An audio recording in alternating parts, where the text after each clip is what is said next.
কেন আল্লাহ তাআলা আমাদের দোয়ার জবাবটা সাথে সাথে দেন না? আল্লাহ তো চাইলে সঙ্গে সঙ্গে দোয়া কবুল করতে পারেন। প্রথম কথা হচ্ছে আল্লাহ সুবহানাহু ওয়া তাআলা knows about the best time, which time is perfect for you. আল্লাহ তাআলা সঠিক সময়টা জানেন যে আসলে আমার বান্দার জন্য কোন সময়টা সবচেয়ে বেস্ট হবে, কখন দিলে বান্দার জন্য সেরা হবে, যা আমরা অনেক সময় বুঝে উঠতে পারি না। দেখবেন মাঝে মাঝে আপনি যে জিনিসটাকে এখনই হওয়াতে চাচ্ছেন কিন্তু এখন হয় নাই বলে আপনি নারাজ হচ্ছেন। একটা সময় গিয়ে আপনি ভাববেন যে আয় হায় হায়, ওই সময় এটা হলে আসলে ভালো হতো না, এখন হওয়াতে এটা আরো বেশি উত্তম হয়েছে। সুবহানাল্লাহ পড়বেন না আপনারা সবাই?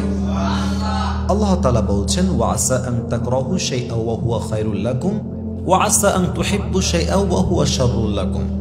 Sometimes you may dislike a thing, but Allah subhanahu wa ta'ala knows it is best for you. মাঝে মাঝে আপনার মনে হতে পারে যে এই জিনিসটা আমার জন্য ভালো নয়, কিন্তু পারতপক্ষে কোনটা ভালো কোনটা খারাপ এটা একমাত্র জানে একজন, তিনি কে? আবার মাঝে মাঝে আপনি ভাবছেন this is best for me, but আল্লাহ সুবহানাহু ওয়া তাআলা knows that this is not best for you. কোনটা ভালো কোনটা খারাপ এটা আমি আপনি জানি না, এটা ডিসাইড করবে একজন, তিনি কে? তো আল্লাহ তাআলা জানেন which time is the best for you.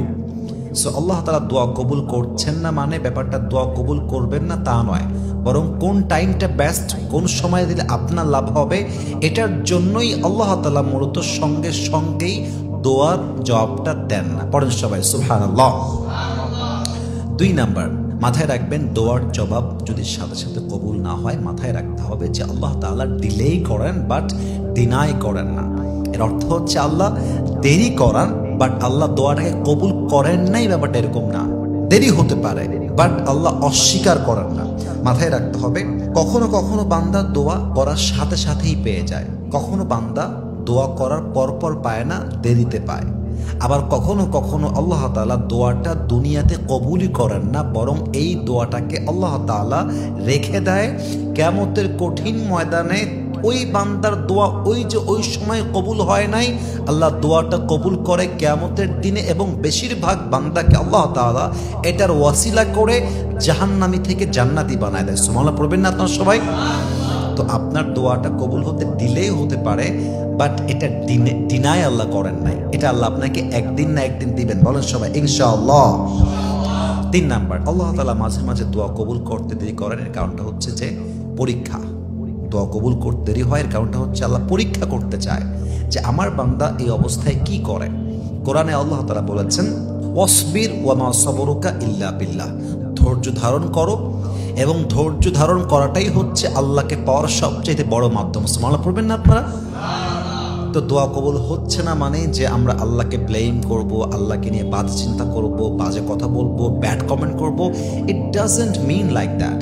দোয়া কবুল হতে দেরি হচ্ছে মানে I have to be keep quiet, I have to be patient, and I have to believe like that whatever Allah subhanahu wa ta'ala has decided for me will happen, whatever he has not decided for me will never ever happen. আল্লাহ তুমি যা করবা তাতেই খুশি, আমি just আমার জায়গা থেকে ধৈর্যশীল হলাম, এবং আমি জানি এই ধৈর্যের মাধ্যমে আমি জাস্ট দোয়া কবুল হওয়া তা পাবো তা নয়, বরং আমি দোয়াটাও পাবো, আমি আমার আল্লাহকেও খুঁজে পাবো। সুবহানাল্লাহ পড়বেন না আপনারা সবাই? 4 নাম্বার, মাঝে মাঝে আল্লাহ তাআলা ডিলে করেন, সঙ্গে সঙ্গে দেন না। এর কারণটা হচ্ছে আল্লাহ তাআলা বলছে বান্দা তুই মাঝে মাঝে এমন জিনিস চাস যা তোর জন্য আসলে পরিপূর্ণ ক্ষতিকর। কথা বুঝতে পারতেছেন? পরিপূর্ণ ক্ষতিকর। একটা এক্সাম্পল দেই, যেহেতু বেশিরভাগ যুবকরা আমাদের ওয়াজ শোনে, মনে হচ্ছে যে একটা মেয়েকে দেখে একে বিয়ে করতে হবে, একেই লাগবে আল্লাহ, কিন্তু এই মেয়ে যে ডাইনি, এটা যে কুটনি, এটা তো তুমি জানো না, এটা আল্লাহ তাআলা জানেন। কথা বোঝার চেষ্টা করতে হবে। তো আল্লাহ ওকে দিচ্ছে না মানে যায় হায় হায় यार ये मुझे क्यों नहीं मिला, मैं मरना चाहता हूँ, मुझे फांसी का सजा चाहिए, আমি মরে যাব। এই একটা ভিডিও শুনে দেখছিলাম যে मैं इसका पति हूँ और ये मेरा पत्नी है और मुझे सिर्फ फांसी का सजा चाहिए, মানে এর স্বামী কেন, আমি আমার খালি ফাঁসি লাগবে, আমি মরতে চাই, मुझे फांसी का सजा चाहिए। তো প্রিয় ভাইরা আমার, এই বউটা ওই লেভেলের হবে। বিয়ে করার পরে বলবা যে আল্লাহ মুঝে বাস ফাঁসি কা সাজা চাহিয়ে, আমি ফাঁসি চাই আল্লাহ, আমার কিচ্ছু লাগবে না। তো আল্লাহ বলছে বান্দা তুই ক্ষতিকর জিনিস চাচ্ছিস যা তোর জন্য কোনোভাবেই লাভ নাই, আমি আল্লাহ দিচ্ছি না কারণ কি? কারণ আমি তোর ভালো চাই। সুবহানাল্লাহ পড়বেন না আপনারা সবাই? তো যদি কখনো কোনো দোয়া কবুল না হয়, দেরি হয়, বুঝবেন যে এর মধ্যে আপনি কোনো ভুল করছেন, আপনি কোনো ভুল জিনিস চাচ্ছেন, কোনো ভুল ব্যবসা চাচ্ছেন, কোনো ভুল জব চাচ্ছেন, কোনো ভুল মানুষকে আপনি আপনার লাইফে চাচ্ছেন। কিন্তু আল্লাহ তাআলা জানেন যে এটা আপনার জন্য ক্ষতিকর, তাই তিনি he is not going to give this to you. আল্লাহ দিচ্ছেন না মানে এটা আপনার জন্য ক্ষতিকর। তার প্রমাণ কি? ওয়াদুল ইনসানু বিশাররি দুআআহু বিল খায়র। মাঝে মাঝে মানুষ খারাপ জিনিসকে ভালো মনে করে যায়।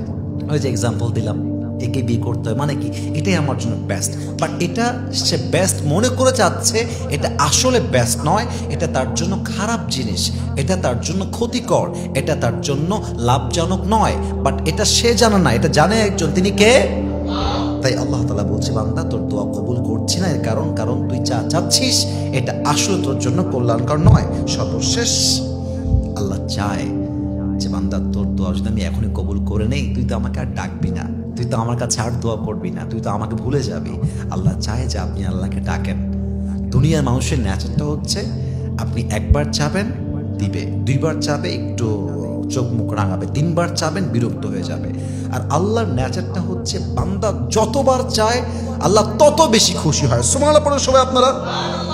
উদউনি আস্তাজিব লাকুম। বান্দা তুই জাস্ট আমার কাছে দোয়া কর, আমি তোর দোয়া কবুল করব। ওয়াইদা সালাকা ইবাদি ফাইন্নী করিব। যখন আপনাকে বলা হবে যে আল্লাহ কোথায়, আমার বান্দারা বলবে যে আল্লাহ কোথায়, আপনি বলবেন ফাইন্নী করিব, আমি হলাম বান্দার সবচেয়ে নিকটতম জায়গায় আছি। সুবহানাল্লাহ পড়ে সবাই। অতএব আল্লাহ চায় যে আপনি দোয়া করতে থাকেন।